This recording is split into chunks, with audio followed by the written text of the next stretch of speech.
Hey there, gamers. Welcome back to Cryptic Gaming. I hope you guys have been having a wonderful week. So we just got a release from the producer here with Skull and Bones, and want to go over Season 3, guys. Some things that we've talked about are set in stone coming. Some things going to be pushed back, but here's what you can expect coming up here in the weeks ahead. So, first and foremost, they said they wanted to share a high-level overview of the major features and improvements that will be entered into the game here in Season 3 of Year 2.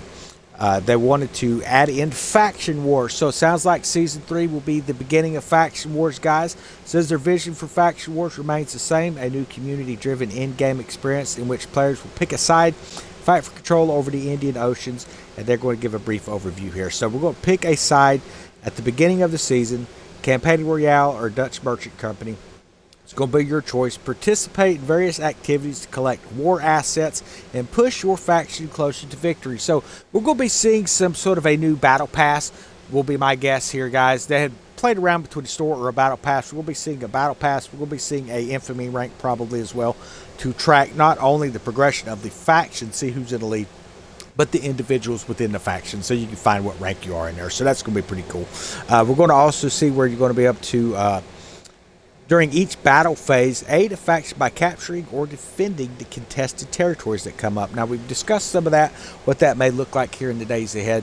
We're going to end up probably seeing a new tab here while a lot of this condenses down. That has been verified. We're going to be seeing a new tab come in that's going to be more faction specific. So that's where we'll be able to find those events. Kind of how you can find the helm stuff now. You're going to be able to find that faction stuff there. So that's going to be pretty good in the game to keep things kind of streamlined for you. You're going to be able to earn unique rewards for your efforts. Should your faction be victorious at the end of the war, you'll earn yourself more spoils. Now, it has been verified that there will be faction-specific cosmetics for the winning team, meaning whichever faction wins, you're going to get that, but you're still going to be able to progress within your faction, even if your team, your overall faction, doesn't win that war. You're still going to get stuff. You might not get that final. It's going to be kind of like the cosmetics that we see with our infamy pass here back in Season 1 where we got the Gilded by Guile set and all that kind of stuff. So it'll be similar to that. You'll be able to pick up a new thing, but you're also going to be able to pick up weapons and things that are faction specific through that battle tree. So that's going to be pretty awesome to see as well. Whether the faction you choose to side with is victorious or not, you're going to be able to get something, and you're going to want to prepare yourself for the next fight. Dominance begins on a clean slate. So as this thing clears off and you win, whatever side wins the battle, when the next one comes in, it's a clean slate. You get to pick a new side and fight with that side, or fight against the other side, or stick with your existing side. It's going to be totally up to you guys. You're going to get to do a lot of things. So these, it's saying here, these are just the foundations for what they envision as a new long-term evolving in-game experience, which your feedback will help shape throughout the future seasons of Skull and Bones.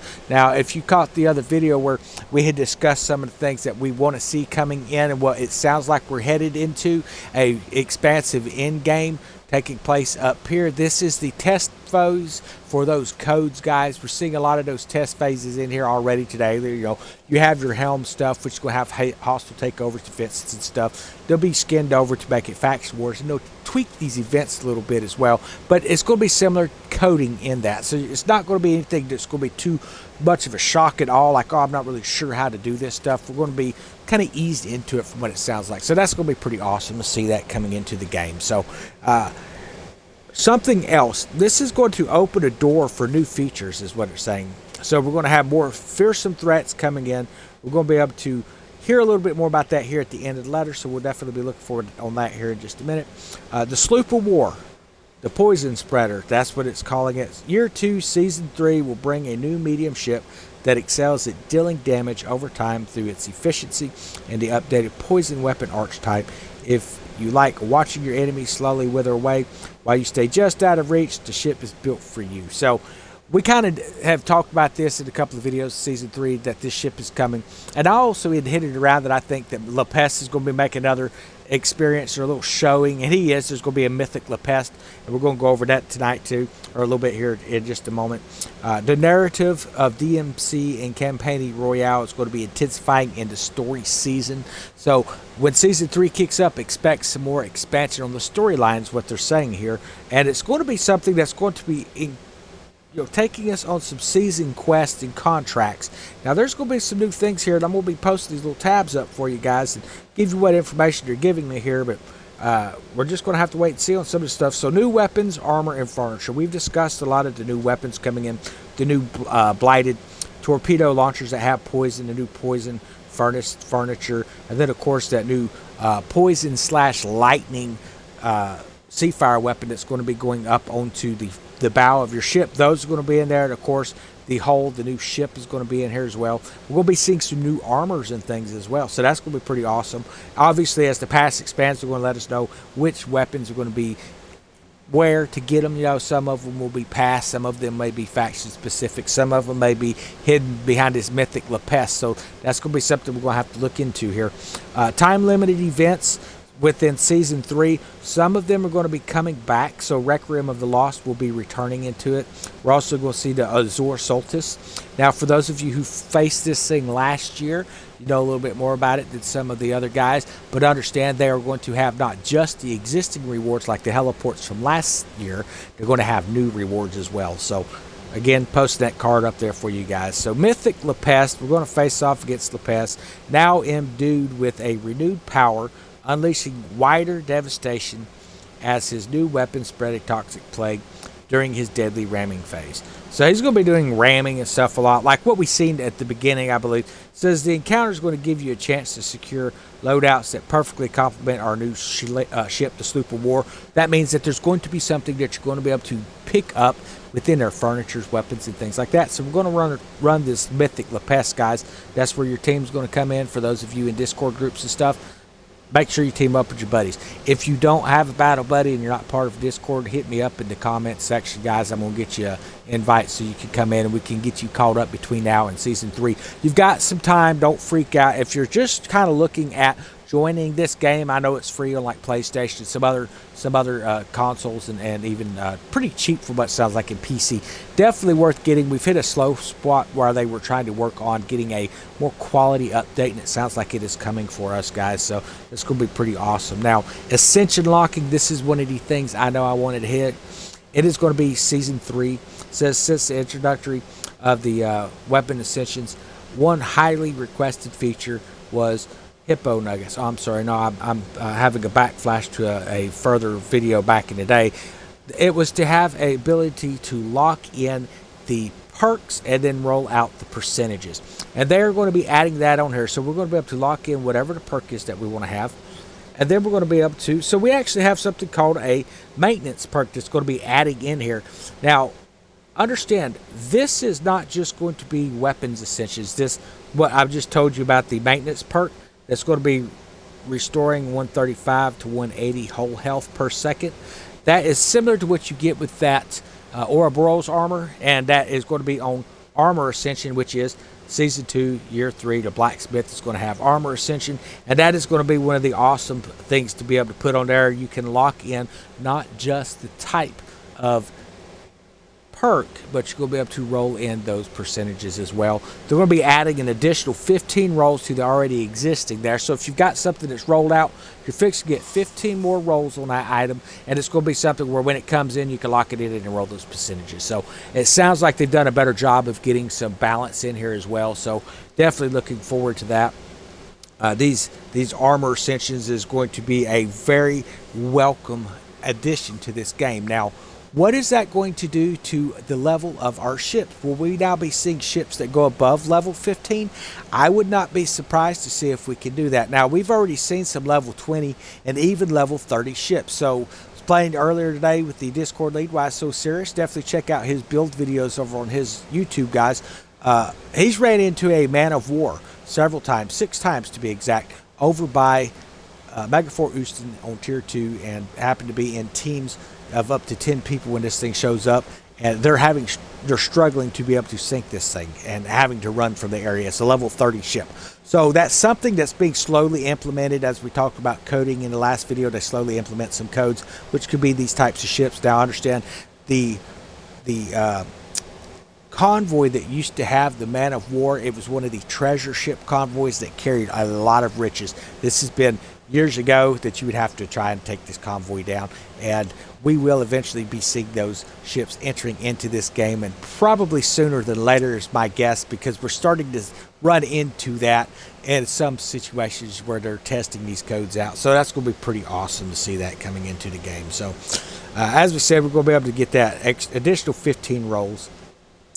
We're going to be seeing some new map improvements. So these are going to be some things. They want to make the map look a little more realistic. So you'll see like cloud covers and things. It might even show some of the wind gusts, being able to watch the clouds, which way winds are coming in. So you can better learn your approach coming into an enemy. So that'll be something that's kind of cool. Now, we had discussed domains in the past. So a domain is going to be something where the Sea Lord and sea monsters are located. Let's go to a map here and show you what I'm talking about. So where the domains are going to be, they've not mentioned, but you will have like an area for La Peste. It'll have his domain and the sea monster. It'll have a domain for Vikram. It'll have a domain for Lin. It'll have a domain for the Hubok twins, etc. And the same thing for your monsters. Now, you're going to be able to go into those domains. You're going to be able to come in and farm out their little minions and get battle pieces that you can use to spawn the boss if you want to bring and fight that boss. This is going to help with some of this crossover we've been running into where we have so many events filling in together. But you can also go and get those flares from Blackwood, from what it sounds like. So you're going to be able to pick those up from Blackwood or earn them just by sinking some ships. It's nothing new. We used to see that with like Vikram and stuff. To be able to draw him into the game, you had to get those parts. We still see it with the legendary Vikram, the level 20 here in World Tier 2, when he pops in on some things. You'll be able to basically do that and be able to draw those into it. The Zamaharabu and all these different things, they will be part of that as well. I would imagine we'll see, like with Vikram, he has the little, well, resurrected zombie mode type stuff. We'll probably see those types of sea monsters in his territory from what it's sounding like. There is a seasonal hub and seasonal journey coming into Season 3. Pop this tab up there for you. From what it looks like to me, is it's going to allow you to operate and boost like culverin boost. You're going to be able to have structural hold boosts. You're going to have torpedo boosters, improved repair munitions and things like that. So that's going to be pretty cool. You're going to be able to come into a tab, and based off of what you're doing in your reputation system and opening up, you're going to be able to open up things that are going to help your captain and your ship specifically. Now, understand this is not part of that captain tech tree we've talked about, or even the officer tech tree. This is going to be a journey boost. So this was one of the things I was looking forward to back in the day. Now, it's seen some changes, obviously, with the seasonal journey. This is going to be for a season. At the end of the season, it'll reset. You have to build that back up. But you can kind of see parts of those codings already in effect. So whenever you come in here, you have like achievements and things like that you're doing in here. You'll be able to open up certain types of achievements. Maybe you have to go and destroy every boss, and that's going to give you an unlock for an achievement. Maybe you have to go and destroy so many Zamaharabu's. That's going to give you a different type of achievement. Maybe you have to come in here and you have to master the spring loader to open up spring loader achievements, ballista, so on and so forth through the different types of damages. These reset seasonally, guys. So this is something that's going to be pretty awesome to be able to add into the game and open up those extra boosts for our ships. So this is looking pretty exciting for Season 3. At least to me it is. I am definitely stoked to see these things come into the game. I know we've hinted around about them. We've talked about them in the past. Now, water spouts was originally planned to be coming into Season 3. Sounded like there were some issues from some of the testers I've spoke to, and so it was kind of one of those things. Wasn't sure if it'd make it to Season 3. Sounds like it's actually going to be held off so they can polish it in and make it work a little bit better. So that will not be coming into Season 3, at least not at the first part of it. So they're wanting to be able to fix it, because right now it's been slingshotting you across the water, and says it'll wreck your sails and things like that. So it should do that, but what it's actually been doing is just sinking the ships immediately. So they want to make it so it'll actually fling your ship to a new location, I guess, across the water like you're really doing. You'll probably take damage, but they'll want to be just destroying your ships on first contact. So that'll be something interesting. Now, there's going to be some new cosmetics. We're going to pop this one up here, guys.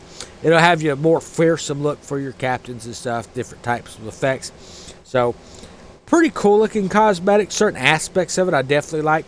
Looks like we're getting into more swords.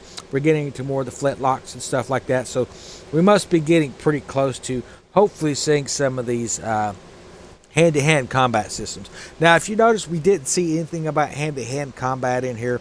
So, like I was telling you in the past, I would be surprised to see that actually entering into Season 3. I believe Season 3 is officially, we're picking up at Season 2, then adding in some other effects. And we've kept a few of the things, such as the medium ship coming into the game, the new sloop of war, and then, of course, a few little basic things we're going to keep in there. But a lot of the features are being rolled back, and they're going to do some polishing on them. But this is going to give us something to actually aspire to do. Now, there is still a brand new ship, the Corvette. It's going to be coming in Season 4.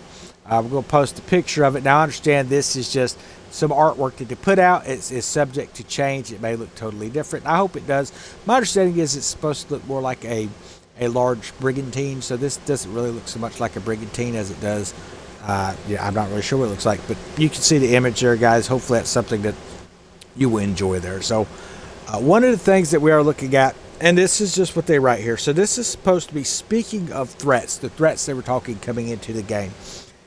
It just says, there is a bitter chill born on the winds of St. Anne, a whisper carried through the cobbles in the dark of night, foreboding a sense of fear, trepidation, even something is coming, Captain. So, something's coming. Fear is a great power, and soon you shall be devoured. Taken you shall be. There is an unusual odor in the air at the Dutchman's camp. In Season 3, what could it be? So, we're just going to have to wait and see. Now, Dutchman's camp, I expect this is going to be tied to La Peste and some new fleets and stuff. The reason I say that is we got Dutchman's camp. You have La Peste pops up here. And, of course, you have that La Peste mortar that's right here on this corner as well. So, there it is. So, we're going to end up seeing, my guess is some of the stuff, something around Dutchman's camp. There's going to be something around the Red Isle, too. These are some hints. So, my guess is we'll be running into some fleets around here as well. We'll be dealing with this mythic La Peste over here as well. So, I'm looking forward to it. I think it's going to be pretty awesome here in Season 3. I hope you guys are looking for it too.